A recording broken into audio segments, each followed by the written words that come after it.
প্রেমে বিচ্ছেদ হওয়ার পরে তোমার যদি মরে যেতে ইচ্ছে করে তাহলে বাড়ির পাশে কোনো হসপিটালে গিয়ে দেখে এসো।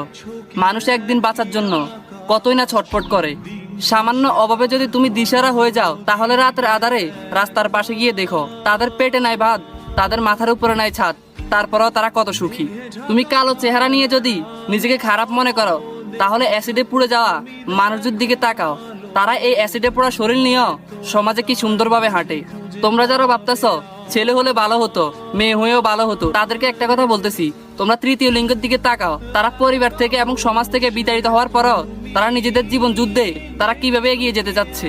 যদি তুমি ছেলে হয়ে ভাবো মেয়েরা লোভী, মেয়েরা টাকার লোভী, তাহলে তুমি তোমার ঘরে নিজের মায়ের দিকে তাকিয়ে দেখো, তোমার বাবার এই অভাবের সংসারে তিনি কিভাবে না খেয়ে বেঁচে আছে, তারপরেও কখনো বড় লোক কাউকে বিয়ে করার চিন্তা করেনি। যদি তুমি পুরুষকে দেহলোভী এবং দোকাবাজ ভাবো তাহলে তুমি তোমার বাবার দিকে তাকাও, তার ছোঁয়ায় শুধু ভালোবাসা, আদর আর স্নেহ ছাড়া কিছুই নাই।